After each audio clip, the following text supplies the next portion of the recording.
பேதாசுதன் பரிஸ்டாவின் பெயராலே ஆமேன். மரியே வாழ்க என்றடை வார்த்தை. ஆனால் அங்கிருந்த சிலர் கோபமடைந்து, இந்த தைலத்தை இவ்வாறு வீணாக்குவதேன்? இதை 300 தென்னாரியத்துக்கும் மேலாக விற்று ஏழைகளுக்கு கொடுத்திருக்கலாமே என்று தங்களுக்குள் பேசிக்கொண்டனர். Some of the people there became angry and said to one another, what was the use of wasting the perfume? Mark நற்செய்தி அதிகாரம் 14 வசனம் 4. இந்த உலகத்தில் நீங்கள் எதை செய்தாலும் உங்களை விமர்சனம் செய்பவர்கள் இருந்து கொண்டே இருப்பார்கள். உங்களுக்கு கடவுள் இயேசு கிறிஸ்து ஆசீர்வதித்து கொடுத்ததை மட்டமாக பேசிக்கொண்டு உங்களை முடிந்த அளவிற்கு தாழ்த்தி இகழ்ச்சியினால் உங்களை காயப்படுத்துவார்கள். உங்கள் மனதில் உங்களை தாழ்வாக எண்ண வைப்பார்கள்.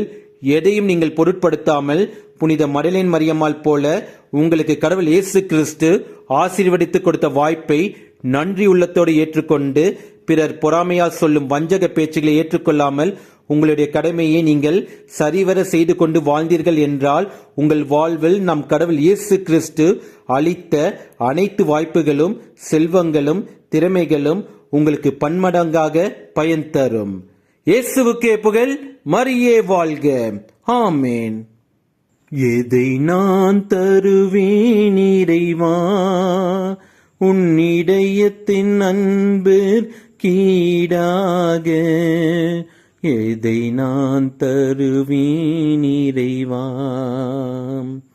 கூரை நான் செய்தேன் இறைவா, பாவக்குழியில் விழுந்தேன் இறைவா, கூரை நான் செய்தேன் இறைவா, பாவக்குழியில் விழுந்தேன் இறைவா, கரையாம் பாவத்தை நீக்கிடவே, கரையாம் பாவத்தை நீக்கிடவே நீ கல்வாரி மலையில் இறந்தாயோ.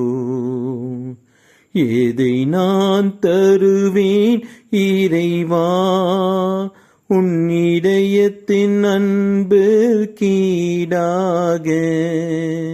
எதை நான் தருவேன் இறைவா.